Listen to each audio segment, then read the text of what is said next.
하나님께 영광 돌립니다 라는 제목이 되겠습니다. 너무나 평이합니까? 하나님께 영광 돌립니다. 오늘 창립 17주년을 맞아서 제가 할 말은, 또 여러분들이 마땅히 해야 할 말은 이걸 겁니다. 하나님께 영광 돌립니다. 좀 더 말하면 모든 영광을 하나님께 돌립니다. 그렇죠? 많은 그리스도인들이 쉽게 흔히 하는 말이 그것이죠. 하나님께 영광 돌립니다. 하나님께 모든 영광을 돌려드립니다. 맞는 말입니다. 우리가 이 자리에 있는 것은 우리가 지혜롭고 우리가 똑똑해서 이 자리에 있는 것이 아닙니다. 하나님의 은혜죠. 하나님의 은혜입니다. 내가 아니요 하나님의 은혜. 이것을 알면 우리가 할 일은 하나님께 영광 돌려드리는 것밖에는 없습니다. 자, 그런데 우리가 하나님께 영광 돌려드리는 것, 하나님께 영광 돌리는 삶, 이것은 우리가 사는 삶의 목적이자 이유가 되는 것이죠. 그렇습니다. 하나님께서는 오늘 본문에서 우리를 지으신 분이시고 우리를 창조하신 분이신데, 그 목적으로 우리를 지으시고 우리를 창조하셨다고 말씀하고 계십니다. 곧 내 이름으로 불리는 자는 모두 다 데려오라. 이는 내가 내 영광을 위하여 그를 창조하였고 내가 그를 조성하였나니 정녕 내가 그를 지었음이라 말씀하고 있습니다. 여러분, 주님의 이름으로 불리는 여러분들이시죠? 그래서 여러분들이 이 자리에 모인 것입니다. 주님께서 여러분들을 모아주신 것입니다. 왜요? 하나님의 영광을 위해서, 하나님께 영광 돌리게 할 목적으로. 왜냐하면 우리는 구원을 받았잖아요. 우리는 지옥 갈 수밖에 없는 자들이었는데 하나님께서 우리를 천성으로 갈 수 있도록 우리를 구원해 주셨습니다. 하나님께 영광 돌리는 것은 마땅한 것입니다. 자, 이 목적을 우리가 잃어버리게 되면요, 삶의 의미 자체가 잃어버려집니다.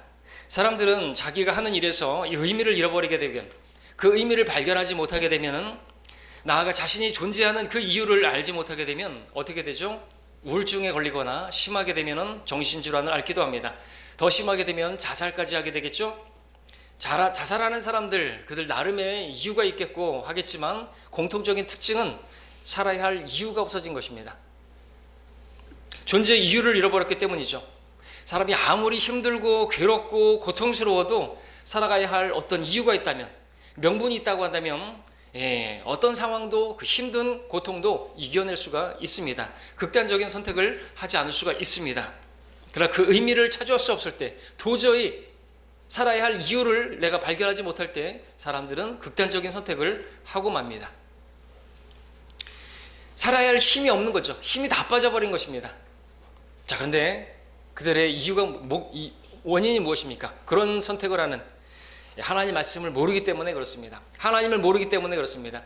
하나님께서 나를 왜 지으셨는지, 나를 왜 창조하셨는지를 모르기 때문에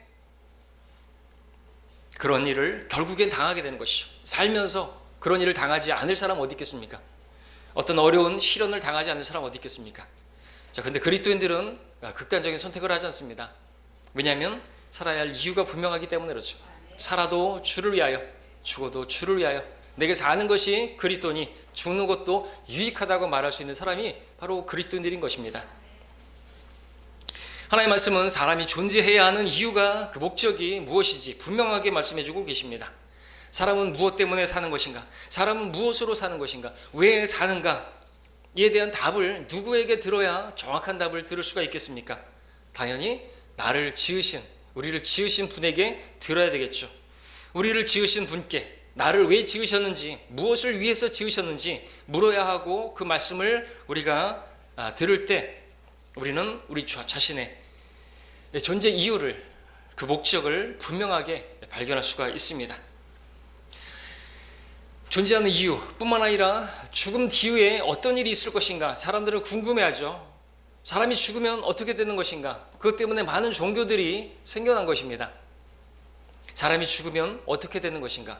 그것을 누구에게 들어야 되겠습니까? 우리를 지으신 분에게, 사람을 만드신 분에게 들어봐야 되겠죠.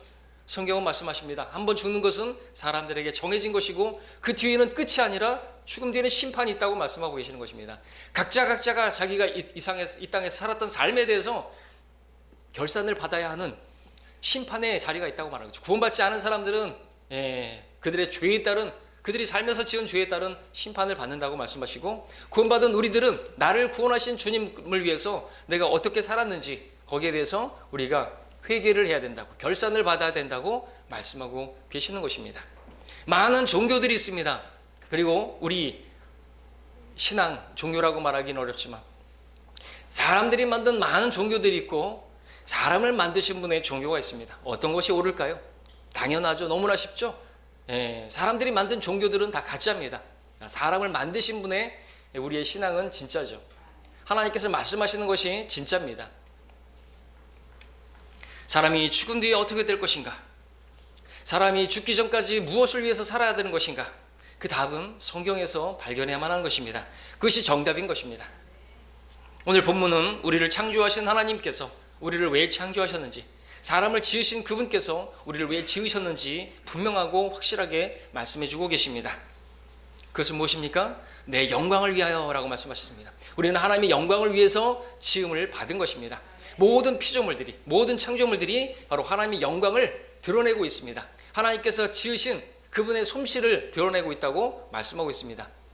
바로 우리도 그 목적으로 지금 창조되었고, 뿐만 아니라 우리는 재창조가 되었습니다. 우리는 거듭났죠? 다시 태어난 것입니다.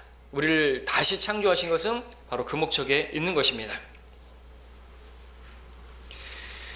우리는 하나님께 영광을 돌리는 그 일을 해야만 합니다. 왜 영광을 돌려야 하는가? 그 이유에 대해서 또 말씀드리자면 하나님만이 영광을 받으시기에 합당하신 분이기 때문에 그렇습니다.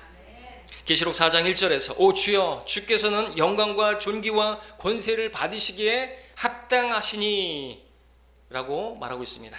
5장 11절에서 권세와 부귀와 지혜와 힘과 존귀와 영광과 찬송을 받으시기에 합당하시도다. 바로 우리 주님이 그러한 분이시다 말씀하고 있습니다. 역대기상 16장 29절에서도 그의 이름에 합당한 영광을 주께 드리라 말씀하고 있습니다. 많은 사람들이 누구에게 그렇게 찬양하고 누구를 높이고 그럴지 모르겠지만 찬양을 받으시기에 합당하신 분은 하나님밖에 없습니다. 우상들이 아닌 것입니다. 자, 우리가 영광을 주님께 돌려드려야 할 분명한 이유는 또 말씀을 드리자면 영광은 하나님의 것이기 때문에, 하나님의 전유물이기 때문에, 하나님께 있기 때문에 라고 말씀을 드릴 수 있습니다. 역대기상 29장 11절에서는 오 주여 위대하심과 권세와 영광과 승리와 위엄이 주의 것이니이다. 이는 하늘과 땅에 있는 모든 것이 주의 것이며 오 주여 왕국이 주의 것이며 주는 만유 위의 머리로서 높임을 받으심이니이다. 하늘과 땅과 그 안에 모든 것들을 바라보면서 나조차고 그렇게 지은 게 아니라 하나님께 영광 돌리라고 그렇게 지은 것이죠. 여러분, 내가 좋은 구경을 보다고 하나님의 그 위대하심, 그 아름다우심 그게 드러나잖아요. 물론 이게 지금 타락해서 처음에 창조와 같은 아름다운 모습은 아닐지라도 그럼에도 하나님의 손길을 볼 수가 있고 하나님의 그 신격에 하나님의 신격까지도 우리가 만들어진 것들에 의해서 알려지고 있다고 말씀하고 있기 때문에 우리는 하나님을 알 수 있고 하나님을 기억해야 되겠죠. 그리고 하나님을 높여드려야 되겠죠. 그런 목적으로 지금 하나님께 다 지으셨다고 말씀하고 있는 것입니다. 우리는 그 가운데 살고 있는 것입니다. 계시록 19장 1절에서 할렐루야 구원과 영광과 존귀와 권세가 주 우리 하나님께 있도다 말씀합니다. 영광은 하나님께 있는 것입니다. 하나님의 것이다 라고 말씀하고 있습니다. 때문에 이 하나님의 것을, 이 영광을 하나님께서는 누군가 가로채는 것을 매우 싫어하시고 진노하시는 분이십니다. 그래서 하나님께서는 자신의 영광을 훔치려고 하는 자들, 가로채려고 하는 자들을 미워하시고 심판하십니다. 죽이십니다. 이사야서 42장 8절을 함께 보겠습니다. 이사야서 42장 8절에 보시면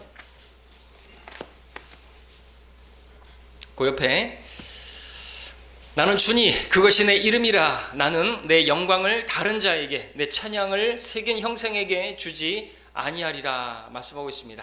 다른 자에게 주지 않습니다. 우리 48장 11절도 보겠습니다. 48장 11절에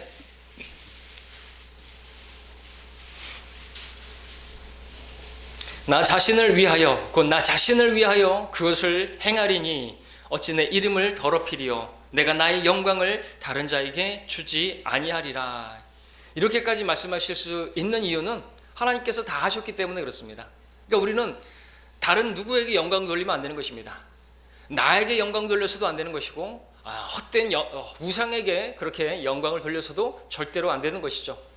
나 자신을 위해서 내 영광을 위해서 그 모든 것을 창조했기 때문이라고 말씀하시니까 하나님께서 그렇게 말씀하셨으면 분명한 것입니다.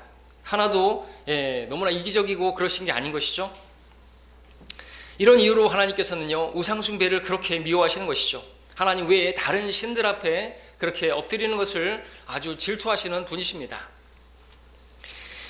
바빌론의 그 벨사살 왕이 하나님께 영광 돌리지 아니하고 그렇게 헛된 것들에 영광 돌리다가 어떻게 됐습니까? 멸망했죠. 다니엘은 그의 죄에 대해서 이렇게 책망했습니다. 왕께서 보지도 못하고 듣지도 못하고 알지도 못하는 은으로 만든 신과 금으로 만든 신과 놋과 철과 나무와 돌로 만든 신들을 찬양하였으나 왕의 호흡을 그의 손에 가지고 왕의 모든 길이 그분의 것인 그 하나님께는 영광을 돌리지 아니하였으므로 하나님께서 이제 죽이실 것이라고 말씀하셨습니다. 하나님께 영광 돌리지 않는 것은 이렇게 아주 큰 죄악인 것이죠. 하나님께서 심판하실 수밖에 없는 그러한 죄인 것입니다. 이런 예는 또 있습니다. 신약에서도 사도행전 12장에 보니까 사람들이 외치기를 저것은 신의 음성이지 사람의 음성이 아니다 하니 그때 즉시 주의 천사가 그를 치더라. 이는 그가 하나님께 영광을 돌리지 아니하였기 때문이라.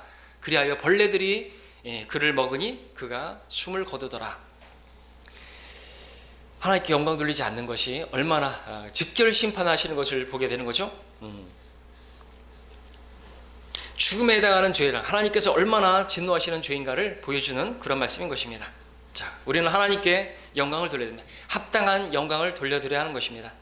오늘 본문 다시 한번 보시면은 43장 7절에 내 이름으로 불리는 자는 모두 다 데려오라. 이는 내가 내 영광을 위하여 그를 창조하였고 내가 그를 조성하였나니 정녕 내가 그를 지었습니다. 내 이름으로 불리는 자 다 데려오라 말씀합니다. 그러니까 하나님께서 특별히 당신께서 구원하신 그 백성들을 통해서 영광을 받으시기를 원하시는 것이죠. 이사야서 49장 3절도 보십시오. 49장 3절에서도 말씀하시기를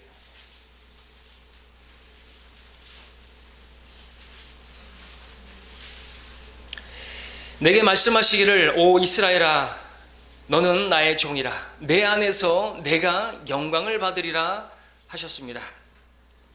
하나님께서 구원하신 이집트에서 그들을 구원하신 그 백성들 안에서 영광을 받으시겠다고 말씀하시는 것입니다. 그렇다면 우리는 어떻겠습니까? 우리 안에서 교회 안에서 하나님께서 영광을 받으실 목적으로 우리를 구원하신 거 아닙니까? 예, 사도 바울 서신은 그렇게 말하고 있습니다. 우리 함께 에베소서 말씀을 함께 봐서 보겠습니다. 에베소서 가서 보시면 우리를 구원하신 목적이 분명히 다른 곳에서 보겠지만 여기서 보겠습니다. 이 말씀에서는 우리를 구원하신 그 목적과 하나님의 영광과의 관계가 잘 나타나고 있습니다. 에베소 1장에 보게 되면 그의 영광이라는 표현으로 바로 하나님의 영광이라는 말이 3번 나오는데 모두가 다 우리의 구원과 연관해서 나오고 있습니다. 1장 3절부터 5절까지를 읽겠습니다. 그리스도 안에서 천상에 있는 모든 영적인 복으로 우리에게 복 주신 하나님 곧 우리 주 예수 그리스도의 아버지께서는 복되시도다. 하나님께서 세상의 기초를 놓으시기 이전에 우리로 사랑 안에서 그분 앞에 거룩하고 흠없게 하시려고 그리스도 안에서 우리를 택하시어 하나님의 기쁘신 뜻에 따라 예수 그리스도를 통하여 우리를 자신의 자녀로 입양할 것을 예정하셨으니 라고 말씀하고 계시는데 이제 우리 구원하신 이유를 6절에서 말씀하십니다. 이는 왜냐하면 하나님께서 그 사랑하시는 이 안에서 우리를 받아들이신 그의 은혜의 영광을 찬양케 하려 하심이라 말씀하고 있고요. 또 우리 10절 11절 보시면은요. 이는 때가 찬 경륜 안에서 하늘에 있는 것들이나 땅에 있는 것들이나 자신 안에 있는 것들까지도 만물을 그리스도 안에서 하나로 함께 모으려는 것이니라. 모든 것을 그 자신의 의도한 대로 행하시는 이의 목적을 따라 우리가 예정되어 그분 안에서 유업을 받았으니 하면서 12절에서 그 이유가 나오죠. 이는 왜냐하면 먼저 그리스도를 믿었던 우리로 그의 영광을 찬양케 하려 하심이니라. 13절 14절에서 또 그분 안에서 너희도 진리의 말씀 곧 너희 구원의 복음을 듣고서 그분을 신뢰하였으니 또 너희가 그분을 믿고서 약속의 그 성령으로 인침을 받은 것이니라. 이는 값주고 사신 그 소유를 구속하기까지 우리 유업의 보증이 되사 그의 영광을 찬양케 하려 하심이니라 말씀하고 있습니다. 찬양을 드리는 것은 하나님께 영광을 돌려드리는 것입니다. 우리가 찬양을 불렀죠. 특별한 찬양으로 불렀죠. 하나님께 영광 돌려드리는 것입니다. 우리 귀를 즐겁게 하기 위해서 들은 것이 아닌 것이죠. 에베소 1장에서는 영광을 찬양한다라는 표현이 6절에서는 아버지 하나님께, 12절에서는 아들 하나님께, 14절에서는 성령 하나님께 사용되고 있는 것을 보게 됩니다. 삼위일체 하나님께서 영광을 받으시기에 합당하신 것이죠. 우리를 구원하시는데 그 삼위 하나님께서 그렇게 함께 역사하셔서 우리를 구원하셨기에 우리는 그 구원 또한 은혜로 구원을 받았기 때문에 그 은혜가 너무나 크기 때문에 당연히 찬양을 해야 하는 것입니다. 물에 빠진 사람 건져줬으면 감사합니다라는 말을 해야죠. 그렇죠? 우리는 하나님을 찬양해야 하는 것입니다. 그것은 합당한 것이고 마땅한 것입니다. 우리가 주님의 은혜로 구원받은 것은 주님께서 주신 그 은혜를 찬양하게 하실 목적이라는 것이죠. 그 은혜의 영광을, 그 얼마나 대단한가를 찬양하게 하려 하심이라 말씀합니다. 찬양은 주님께서 받으시는 우리에게 입술에 합당한 열매입니다. 하나님께서 그것을 기대하시는 거예요. 다른 걸 기대하지. 물에 빠진 사람 건져줬는데 어떻게 해요? 얼마면 돼. 이러면은 하나님께서 불쾌하시겠죠. 어떤 사람들은 지금도 자기들이 자신의 구원을 하나님의 은혜로 그렇게 되어진 것을 자기가 이뤄보려고 애를 쓰는 사람들이 있는데 그것은 가당치 않은 것입니다. 우리의 구원은 도저히 돈으로 지불하고 살 수가 없어서 주님께서 우리에게 값없이 주시는 거예요. 어떻게 그걸 값으로 지불하고 살 수가 있단 말입니까? 그걸 하려고 하는 사람들은 날강도죠. 걸레를 내밀면서 다이아몬드를 바꾸겠다고 하는 것과 마찬가지입니다. 찬양은 합당한 것입니다. 찬양은 주님을 영화롭게 하는 것입니다. 영광 돌려드리는 것입니다. 시편 50편 23절에서 누구든지 찬양을 드리는 자는 나를 영화롭게 하나니 라고 말씀하십니다. 여러분 찬양을 주일만 하지 마시고 하셔야 되는 거죠. 세상 유행과 따위는 부리지도 마시고요. 합당치 않은 것입니다. 그거는 뭡니까? 아무것도 아니죠. 헛된 것입니다. 때문에 사람이 구원받기 전에는 절대로 지금 구원받은 사람을 통해서 하나님께서 영광을 받으신다 그랬잖아요. 구원받지 않은 사람은 절대로 하나님께 찬양을 드리는 것도 합당치 않고 영광 돌린다고 해서 받으시지도 않으십니다. 왜냐하면 모든 사람이 죄를 지었으므로 하나님의 영광에 이르지 못하기 때문에. 근데 우리는 그 죄가 치워졌습니다. 하나님과 교제가 가능하게 되었습니다. 우리가 드리는 찬양을 하나님께서 받으시는 그러한 우리가 되었습니다. 자, 성도들은 분명하게 하나님께서 명령하시기를 이렇게 말씀하시죠. 구원받지 않은 자들에 대해서는 영광을 받으시 않으십니다. 나는 사람들로부터는 영광을 받지 아니하노라. 요한복음 5장 41절에서 주님 말씀하셨습니다. 그러나 구원받은 우리들에게서는 영광을 받으십니다. 그렇기 때문에 말씀하시죠. 너희는 값을 치르고 산 것이니 그러므로 하나님의 것인 너희의 몸과 영으로 하나님께 영광을 돌리라. 그러므로 너희가 먹든지 마시든지 무엇을 하든지 하나님의 영광을 위하여 하라 말씀하고 계십니다. 먹고 마시고 그 모든 것들이 내가 왜 이 좋은 걸 먹어야 되고 왜 내가 이 맛있는 걸 먹어야 돼. 내 입이 즐겁고 그런 것이 아니라 그걸 먹고 건강하게 되어서 주님을 위해서 주님의 영광을 위해서 살기 위해서 하라는 것입니다. 근데 사람들은 어떻게 합니까? 다 자기 영광을 위해서 무엇을 먹더라도 자기 즐겁고자 무조건 모든 기준이 다 나의 오감을 만족시키기 위한 것이에요. 합당치 않은 것입니다. 그건 믿지 않는 사람들이나 그렇게 사는 것이에요. 구원받은 우리들은 무엇을 하든지 이게 하나님의 영광이 되는 것인가, 무엇을 하든지 이것이 하나님께서 기뻐하시는 것인가, 하나님께서 영광을 받으시는 것인가, 그것을 위해서 살아야 한다고 우리를 구원하신 분이 말씀하시는 것이에요. 여기서 벗어나는 것이 배교고 그것이 죄인 것입니다. 하나님께서 거기에 대해서 반드시 심판하신다고 말씀하시는 것입니다. 우리는 그분을 두려워해야 되죠. 주를 두려워하는 것이 지혜의 시작인 것입니다. 그게 없으면 지혜가 전혀 없는 것입니다. 세상에 오직 두 부류만이 하나님께 영광을 돌리지 않고 있습니다. 아십니까? 오직 두 부류만이. 첫 번째 부류는 타락한 죄인들입니다. 두 번째 부류는 타락한 마귀 그리고 그의 천사들입니다. 타락한 인간들과 타락한 마귀들은 절대로 하나님께 영광 돌리지 않습니다. 자, 그런데 구원받은 성도는 당연히 마땅히 하나님께 영광 돌려야 되는데 구원받은 성도가 하나님께 영광을 돌리지 않는다면 그것은 무엇을 말하는 것입니까? 그 성도가 타락했다는 것을 말하는 것입니다. 왜냐하면 타락이라고 하는 것은 하나님께 영광 돌리지 않는 그 상태를 말하기 때문에 그렇습니다. 성경이 말하는 죄가 무엇입니까? 죄가 무엇입니까?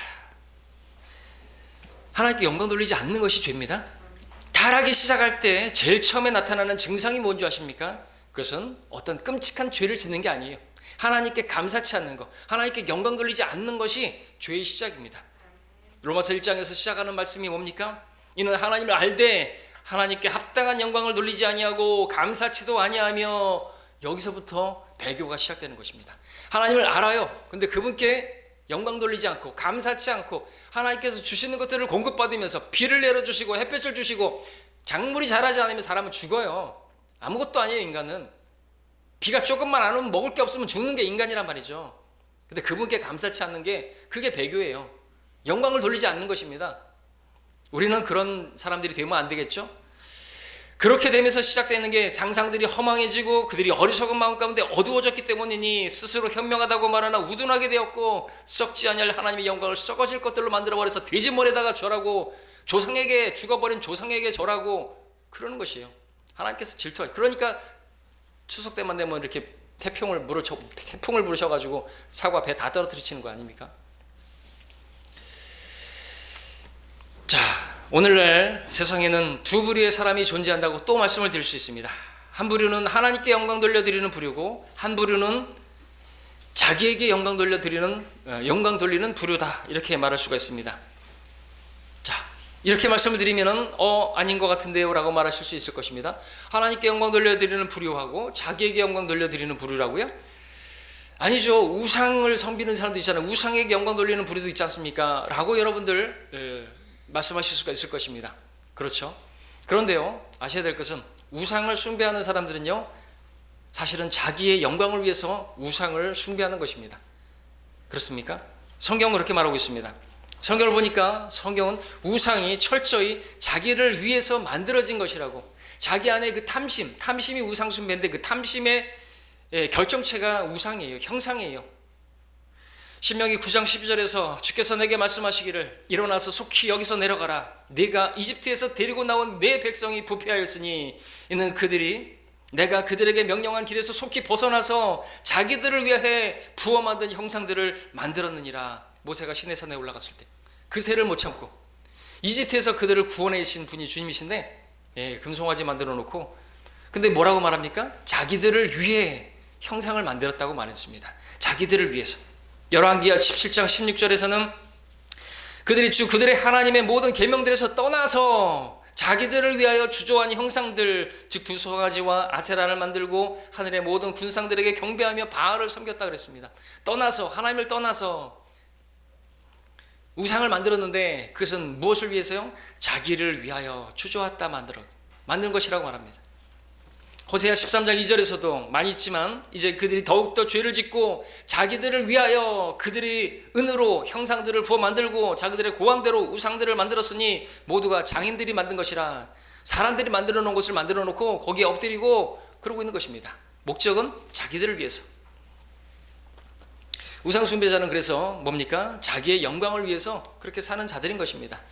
왜 초파일이면 가가지고 탑돌이하고 왜 거기다 시주하고 그러는 것입니까? 1년 동안 잘 지켜주라고. 내가 돈 줄 테니까 이제 1년 동안 나 안녕 주고 하는 일 잘 되게 해달라고 그렇게 시주하는 거 아닙니까? 다 자기를 위해서 하는 것이에요. 우상 숭배입니다. 자, 근데 신약 성도도 그렇게 되면 안 되겠죠? 구원받은 성도가 그렇게 되면 안 되겠죠? 골로새 3장 5절에서 말합니다. 그러므로 땅 위에 있는 너의 지체를 죽이라. 곧 음행과 부정과 사욕과 악한 색욕과 탐심이니 탐심은 우상 숭배니라. 사도 요한은 말합니다. 어린 자녀들아, 우상들로부터 너희 자신을 지키라. 우상 숭배하라는 말이, 우상 숭배하지 말라는 그런 말이, 형상에게 경배하라는 말이 아니죠. 탐심, 내 육신의 정욕을 위해서 사는 거, 내 만족을 위해서 사는 게 우상 숭배라는 것입니다. 자기 영광을 구하는 것, 자기가 어떤 무엇에 마음이 빼앗겨서 사는 것, 그것이 타락이고 그것이 죄고 그게 우상 숭배예요. 하나님께서 가증하게 여기시는 것이죠. 근데 골로새서에서도 어떤 성도들이 바로 그렇게 교회 안에서도 우상 숭배하는 자들이 발견될 수가 있다는 것이죠.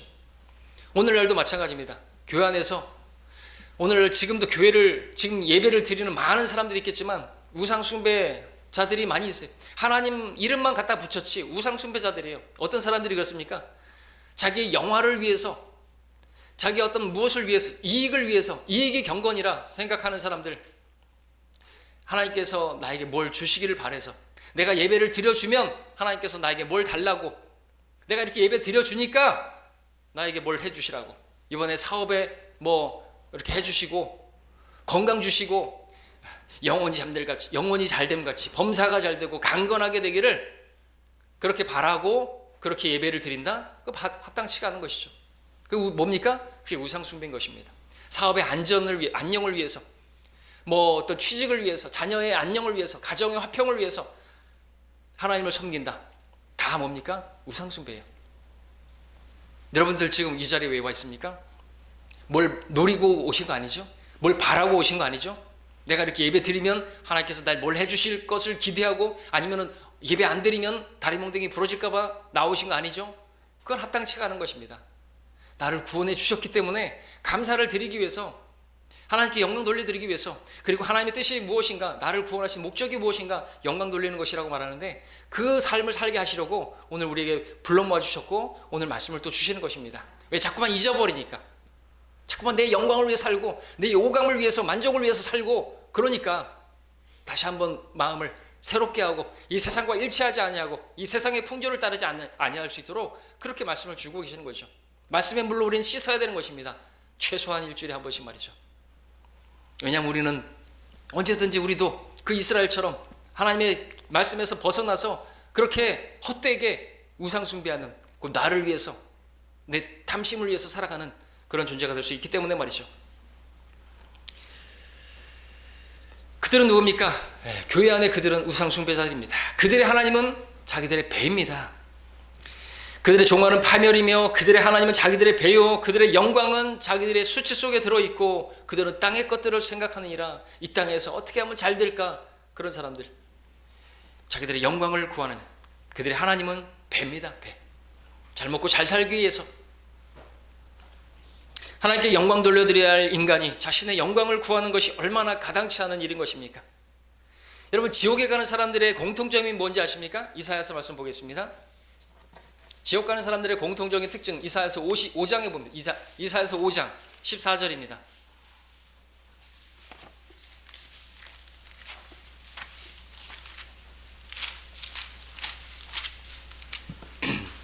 (5장 14절에) 지옥은 스스로를 확장하였고 한없이 입을 벌렸으니 그들의 영광과 그들의 많은 무리와 그들의 허영과 기뻐하는 자가 그곳으로 내려가리라. 지옥 가는 그들이 누굽니까? 자기들을 기뻐하는 것을 위해서 살던 허영스러운 무리들, 자기들의 영광을 위해서 살던 그들이라고 말하고 있습니다. 그들의 영광까지도 수치스럽게 변하면서 그 지옥에 던져지는 것이에요. 우리는 허영을 위해서 살면 안 되죠. 뭐 좀 잘난 척하고, 뭐 좋은 차 타고 다니고, 뭐 좋은 집에 살고, 그 뭐 할 거예요? 죽으면 벌레가 먹고 몸은, 그리고 지옥에 가는데 그럼 뭐 할 겁니까? 헛된 것이죠. 하나님께서 그런 사람에 대해서는 아주 무가치하게 여기시는 것입니다. 자기 영광을 위해 사는 사람들이죠. 아무것도 아닌데, 하나님께서 지으셨는데, 하나님께서 지으신 것들을 누리며 살고 있는데,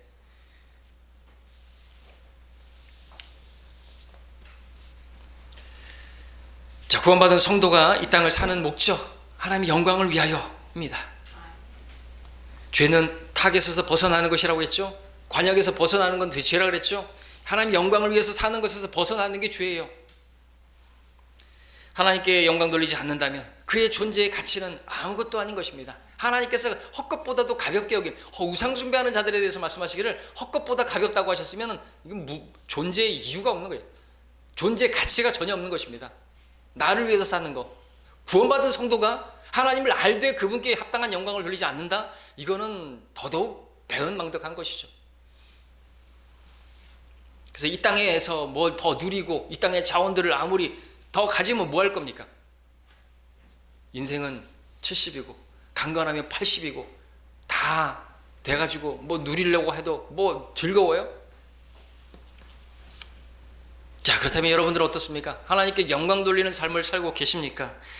아니, 그보다 하나님께 영광 돌린다는 것이 무엇인지 알고는 계십니까? 그 의미가 무엇인지, 어떤 일을 할 때 하나님께서 영광을 받으시고 나는 참으로 하나님께 영광을 돌리고 있다 말할 수 있는지. 자, 이제 구원받은 우리가 하나님께 영광 돌려드리는 일 해야 하는데 무엇을 해야만 하는지를 보겠습니다. 무엇보다 우리가 하나님께 영광 돌리기 위해서는 하나님께 구해야 됩니다. 하나님께 기도해야 됩니다. 요한복음 14장 13절에서 주님께서 말씀하시기를 너희는 내 이름으로 무엇이든지 구하라 했습니다. 내가 그것을 행하리니 이는 아버지로 아들 안에서 영광을 받으시게 하려는 것이니라. 여러분들, 주님께서 영광을 받으시는 것을 위해서 여러분들 구하라는 것이요, 하나님 목전에 기쁨이 되는 것들을 구하는 거죠. 우리가 기도 제목이 있잖아요. 여러분들 구하십시오. 구하시면 하나님께서 일하시고 하나님께서 응답해 주시고, 그러면은 여러분들 그것으로 영광 돌려드리는 거죠. 여러분이 막 해서 여러분의 어떤 육신의 힘으로 해서가 아니라 그런 것은 하나님께서 받으시는 게 아니죠. 구해서 하나님께서 주신 것으로 돌려드릴 때, 그리고 우리는 진정 이것은 하나님께서 하셨습니다 라고 영광 돌려드리는 것이고, 그 영광을 하나님께서 받으시는 것입니다. 그러니까 우리가 영광 돌리기 위해서는 구해야죠. 고난의 날에 나를 부르라. 내가 너를 구해낼 것이고 너는 나를 영화롭게 하리라. 그 목적으로 여러분들, 그러니까 여러분들이 무엇을 구했을 때 응답받기 위해서는 내가 이 문제가 해결되면 하나님께 영광 돌리겠습니다. 다시 말해서 이것은 하나님께서 하셨습니다 라고 여러분들이 믿을 수 있어야 되는 거죠. 근데 열의 아홉은 안 하죠. 10명의 문둥병자가 고침을 받았습니다. 한 사람이 자기가 나은 것을 보고 돌아와서 큰 음성으로 하나님께 영광을 돌리며 주의 발 앞에 엎드려 얼굴을 대고 감사를 드렸는데 그 사람은 사마리아인이더라. 예수께서 대답하여 말씀하시기를 10명이 깨끗하게 되지 아니하였느냐? 근데 9명은 어디 있느냐? 이 이방 외에 하나님께 영광 돌리려고 돌아온 사람이 아무도 없단 말이냐. 열의 아홉은 다 까먹어버렸어요. 자, 여기서 하나님께 감사를 드리려고 온 이 한 사람, 이방인이었는데, 주님께서는 이 이방인 외에 하나님께 영광 돌리려고 온 사람은 없느냐 말씀하셨습니다. 감사를 드리는 것이에요. 구했습니까? 응답 받았습니까? 감사를 드리십시오. 그것이 하나님께 영광 돌려드리는 것이에요. 감사하는 것이 영광 돌리는 것이라면 감사하지 않는 것이 뭐죠? 그게 타락이에요. 아까 앞서서 감사치 않는 것, 그것이 타락이라고 했잖아요. 하나님께 감사치 않아요? 감사를 드리는 것은요, 영광 돌려드리는 것입니다. 고린도후서 4장 15절에서 이는 모든 것이 너희를 위하면 많은 사람의 감사로 인하여 풍성한 은혜가 하나님의 영광에 넘치게 하려는 것이라. 많은 감사를 드리는 것, 여러분 쉬워요.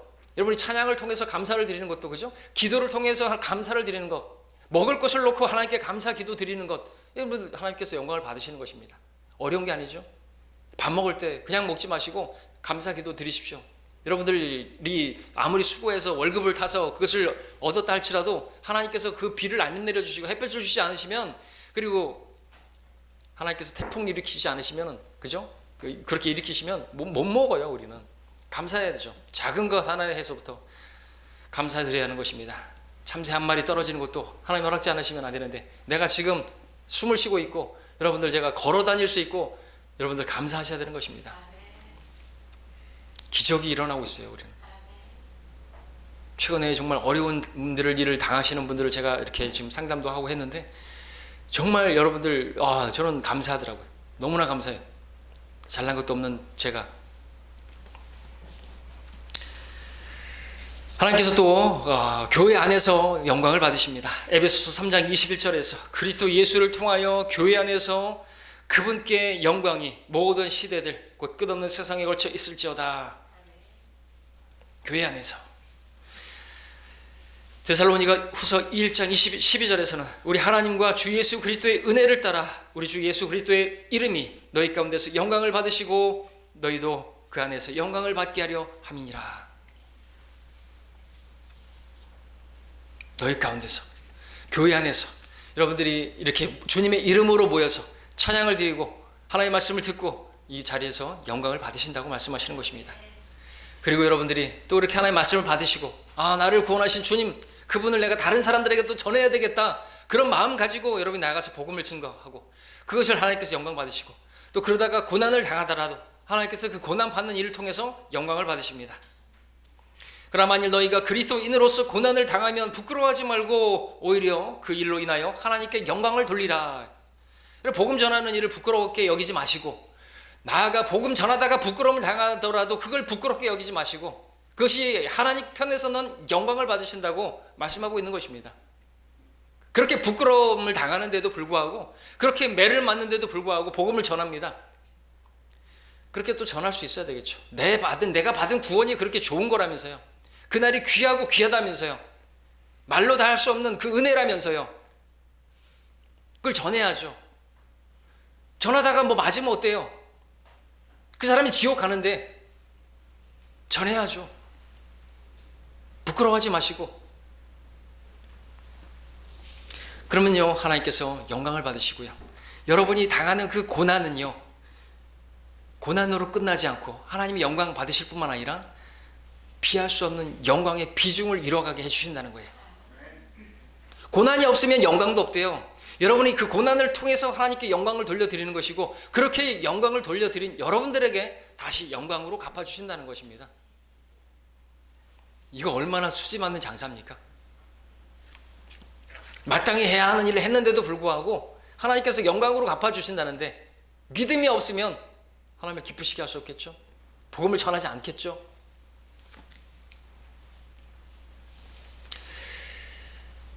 또 여러분이 교회 안에서 하나님의 말씀을 들을 때 아멘 하는 거, 여러분들 그냥 하는 게 아니고 하나님께 영광 돌려드리는 것입니다. 우리 함께 고린도후서 1장 20절을 보겠습니다. 고린도후서 1장 20절.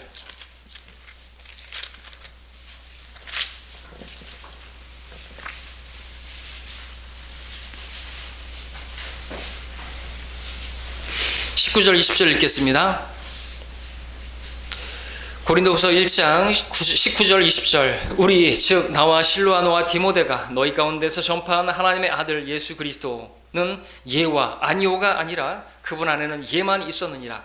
그분 안에 있는 모든 하나님의 모든 약속은 예가 되기에 우리는 그분 안에서 아멘 하고 하나님께 영광을 돌리노라. 예수님은 예가 아니오가 없었어요. 그냥 무조건 순종이었어요. 우리도 예수님 따라서 순종을 해야 되겠죠. 아니오가 어디 있어요? 실로야가 어디 있어요? 예하고 아멘하고 하나님께 영광을 돌려야 할 줄로 믿습니다. 여러분들 고백하십시오. 여러분에게 묻습니다. 여러분 구원하신 분이 주님이십니까? 아니면 여러분 스스로가 여러분들이 행위로서 노력하면서 구원을 이뤄가려고 하고 있습니까? 여러분을 구원하신 분이 하나님이십니까? 아멘 하시는 것이 하나님께 영광 돌리는 거예요. 여러분에게 바른 성경을 만나게 하신 분이 하나님이십니까? 여러분 이 자리에 있게 하신 분이 하나님이십니까? 오늘 창립 17주년을 맞아서 이 자리에 여러분들이 있기까지 지키시고 돌봐주시고 인도하신 분이 하나님이십니까? 여러분 하나님께 영광 돌리신 겁니다.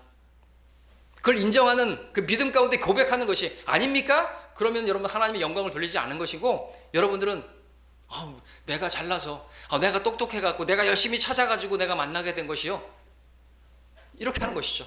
그럼 하나님 영광을 안 받으시는 거죠. 하나님께서 이 자리에 나를 두신 것은 진짜 은혜입니다. 내가 은혜 받을 만한 자격, 아무런 자격 없는 자에게 베푸신 은혜죠. 그러니까 우리가 해야 될 건 영광 돌리는 것밖에 없어요.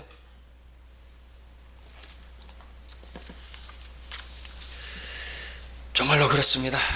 이 시간 있기까지 우리 교회를 지키시고, 많은 어려움이 있고 지금 보이지 않는 사람들도 있지만 여전히 이 자리에 여러분들이 함께하고 있습니다. 영적 전쟁이 있었고 그에 따른 사상자가 있고 그랬지만 지금 있는 것이 저를 비롯해서 제가 잘나서가 아니라 하나님이 지켜주셔서 우리 서로의 중보기도가 있어서 우리가 이 자리에 있는 것입니다. 하나님께 영광을 돌려드립니다. 하나님의 은혜입니다. 그러므로 하나님께 영광 돌린다는 것은 하나님께서 나에게 무엇인가를 해주셨다라는 것을 간증하는 것이고 고백하는 것입니다. 이것은 하나님께서 해주신 것입니다 라는 말을 다르게 말해서 하나님께 영광 돌립니다 라고 하는 것이죠. 그것은 전적으로 내 지혜도 아니고 내 능력도 아니고 내 힘도 아니고 전적으로 하나님의 은혜임을, 하나님께서 하셨음을 고백하는 것, 하나님께 영광 돌려드리는 것입니다.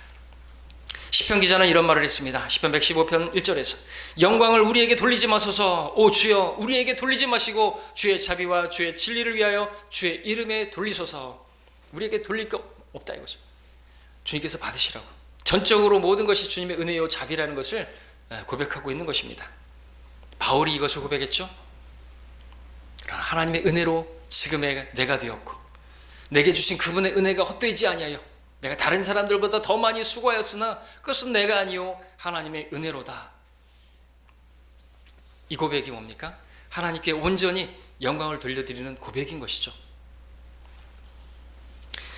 저 여러분들 최종적으로 그리스도의 심판석 앞에 섰을 때 우리는 주님께 영광을 돌려드릴 것입니다. 여러분이 주님께 영광 돌려드리는 삶을 살았을 때 주님께서는 여러분들에게 영광을 주실 것입니다. 영광스러운 면류관들을 주실 것입니다. 근데 여러분 어떻게 하시겠습니까? 그때 여러분들은 그 면류관을 다시 주님께 돌려드리겠죠. 이 시편 기자와 같이 우리에게 돌리지 마소서, 주님께 주님의 이름에 돌리소서 하고 그렇게 말하겠죠. 왜 다시 돌려드리는 것입니까? 다 주님께서 하셨기 때문에 하나님의 은혜라고 고백하는 것이죠. 주님께 영광 돌려드리는 것입니다. 그러므로 여러분은 반드시 면류관을 쓰셔야 합니다. 면류관을 쓴 사람들은 누구죠? 하나님께 영광 돌리는 삶을 살았던 것이요. 그러니까 하나님께서 그의 보상으로 면류관을 여러분에게 씌워주시죠. 여러분들은 그 면류관을 다시 주님께 돌려드리죠. 그렇게 돌려드릴 수 있는 사람들은 누구죠? 진정 주님께서 하셨다고 고백하는 사람들이죠. 주님께 영광 드리는 삶을 살았던 사람들인 겁니다. 내 능력으로 내 힘으로 했던 그런 어떤 걸 하더라도 그런 사람들은 상을 못 받아요. 그죠? 내가 잘해서 그런 사람들은 면류관도 못 받을 거예요. 그러나 여러분들이 정말 하나님께서 하셨다고라고 순수하게 그렇게 여러분들이 복음을 전하고 예배를 드리는 것도 그렇고 여러분들이 어떤 섬김도 그렇고 다 하나님께서 주신 것으로 내가 누군가를 도왔고 했다고 한다면 하나님께서 영광을 받으시고 하나님께서 나에게 공급하신 것으로 내가 한 것입니다. 그러니까 이것은 내가 한 게 아닙니다.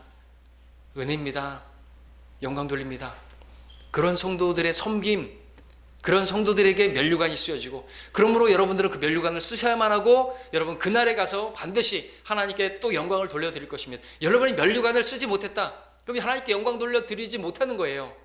그러니까 여러분 반드시 면류관을 받아 쓰셔야만 합니다.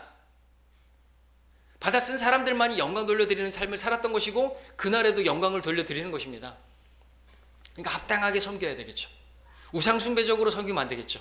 내 영광을 위해서 다른 사람들에게 돋보이기 위해서 다른 사람들과 경쟁심으로 그렇게 예배 드린다든지 또 뭐 복음 전한다든지 그러면 안 되겠죠. 자, 그렇게 일을 하고 주님을 섬기고 하나님께서 그러면 반드시 열매를 맺게 해주시는데 하나님께서는 그 열매를 맺을 때 영광을 받으십니다.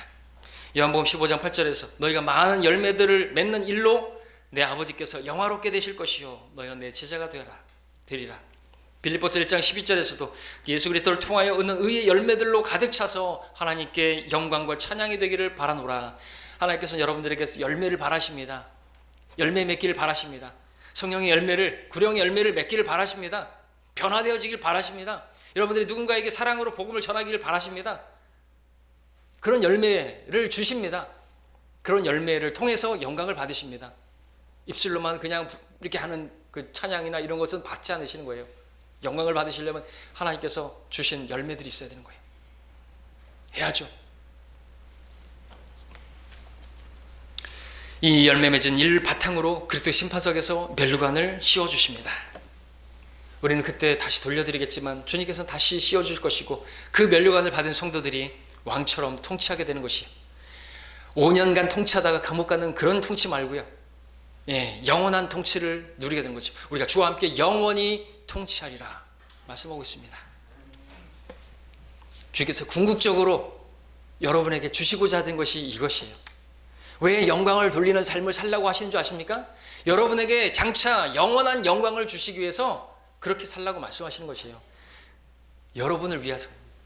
주님께서 우리가 구원을 받되 영원한 영광과 함께 얻기를 바라신다고 말하고 있죠. 디모데후서 2장에서. 그냥 구원 말고요.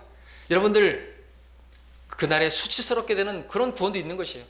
그분 앞에 발견되는데 수치스럽게 발견될 수가 있단 말이죠. 생각해 보십시오. 죄로 말미암아 죽어서 영원히 지옥 갈 수밖에 없는 하나님의 영광에 이르지 못하는 그러한 저와 여러분들을 구원하셔서 하나님의 영광을 위해서 살게 하시고 그렇게 살았더니 영원한 영광으로 우리에게 관씌워 주시는 그분이 여러분을 기다리고 계십니다. 그분을 바라보시고 우리가 이 땅에서 무엇을 위해서 살아야 하는지 분명한 좌표를 다시 잡으시기를 바랍니다. 말씀의 결론은 이것입니다. 하나님께 영광 돌려드리는 삶을 산 여러분들, 하나님께서 결국 영원한 영광으로 갚아주실 것입니다. 하나님께서 우리를 놀라운 영광으로 초대하고 계십니다. 만물이 자신을 위하여 또 자신에 의하여 존재하게 하신 그분께서 많은 아들들을 영광에 들어가게 하시려고 고난들을 통하여 그들의 구원의 대상을 온전하게 하신 것은 당연하도다. 모든 것을 자신을 위해서 존재하게 하셨는데 그 가운데서 우리가 주님을 섬겼을 때 많은 아들들을 영광으로 들어가게 하시려고 그렇게 우리 주님께서도 고난을 통하여 그렇게 들어가셨다고 말씀하십니다. 골로새 3장 4절에서는 우리의 생명이신 그리스도께서 나타나실 때 그때 너희도 그와 함께 영광 가운데 나타날 것이라. 데살로니가전서 2장 12절에서는 이는 너희를 그의 나라와 영광으로 부르신 하나님, 베드로전서 5장 10절에서 그의 영원한 영광으로 우리를 부르신 분께서 너희를 잠깐 고난을 받게 한 후 잠깐 고난을 받은 후에 너희를 온전케 하시고 견고케 하시고 힘주시고 확고히 하시느니라. 잠깐입니다. 잠시 받는 가벼운 환난이고 그에 비할 수 없는 영원한 영광의 비중입니다. 여러분들 현명하시면 똑바로 계산하십시오.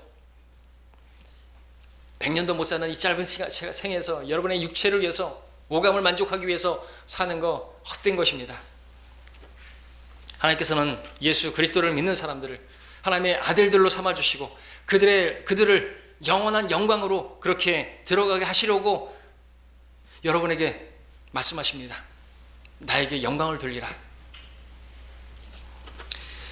자, 그날에 오게 되면 영광의 주님께서 영광스러운 교회, 우리는 영광스러운 교회가 될 것입니다.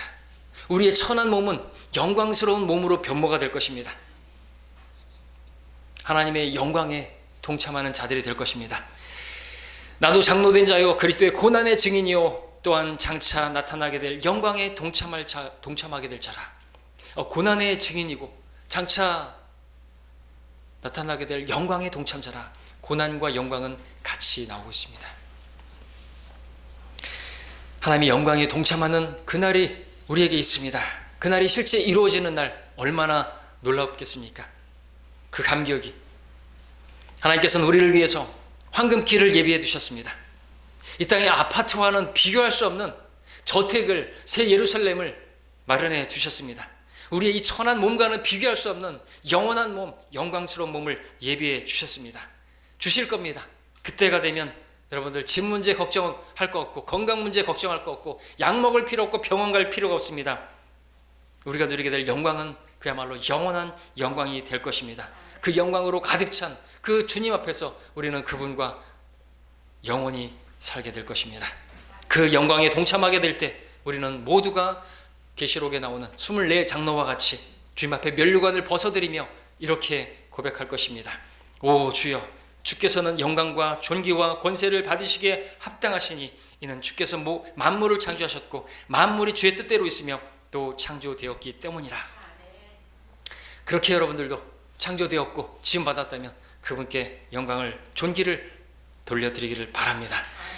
그분을 경배하시길 바랍니다. 그분께 찬양을 드리시길 바랍니다. 그분의 고난에 동참하시길 바랍니다. 부끄럽게 여기지 마시기 바랍니다. 그 고난은 여러분이 받게 될 영광의 비중을 계속해서 이뤄가는 것임을 믿으시기 바랍니다.